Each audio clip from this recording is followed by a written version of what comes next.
After escaping slavery in Egypt, the Israelites found themselves in the vast, barren wilderness.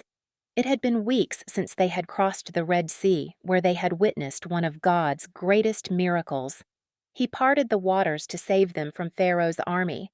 They were on their way to the land God had promised them, but the journey was proving to be long and challenging. As the days passed, food and water became scarce. The hot sun beat down on them as they wandered through dry, rocky deserts, with no sign of an oasis.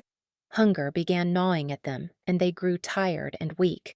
Their excitement and faith from crossing the Red Sea slowly faded into worry, fear, and frustration. Complaints began to spread through the camp. People remembered the food they had eaten back in Egypt, the bread, the meat, the variety of flavors they used to enjoy.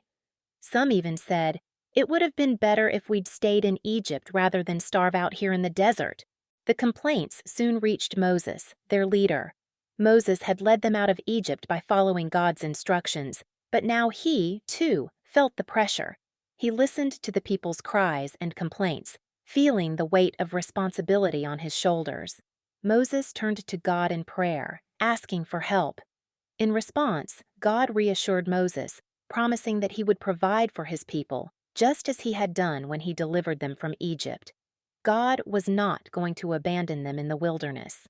The next morning, as the Israelites woke up and stepped outside their tents, they noticed something strange covering the ground. It was a thin, white layer, fine and flaky, like frost.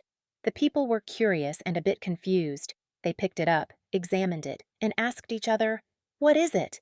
In Hebrew, "what is it?" sounds like manna, and that became the name for this mysterious food. Moses gathered the people and told them, "This is the bread the Lord has given you to eat." God had sent bread from heaven, and it was now their daily food.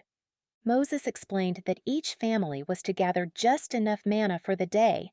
The manna tasted slightly sweet, like wafers made with honey, and it could be eaten as it was or ground up to make bread. However, there was one important rule. The people were not to keep any manna overnight. They were to trust that God would provide fresh manna each morning. But some people were nervous and tried to save extra manna, fearing it might not appear again. The next day, they discovered that the manna they had saved was spoiled, filled with worms and a terrible smell. Through this, God taught them a valuable lesson. He wanted them to trust Him to provide for their needs every single day. The Israelites continued gathering manna each morning, and it became their main source of food as they traveled. On the 6th day of the week, God gave them a special instruction. They were to gather twice as much manna because on the 7th day, the Sabbath, no manna would appear. God wanted them to rest on that day, so He provided enough for 2 days, and this time the manna didn't spoil overnight. God was not only providing food, but also teaching them the importance of rest and obedience. But as time went on, the people began to grow tired of eating only manna. They missed the variety of foods they had in Egypt, and once again, they started to complain. They longed for meat and other flavors. Moses heard their complaints and felt overwhelmed by the constant demands. Once more, he turned to God, asking for guidance and strength to lead these people. God listened and, understanding their desires, promised that He would send meat. That evening, a large flock of quail flew into the camp, covering the ground with birds. The people were amazed and gathered as many quail as they could, finally having the meat they had longed for.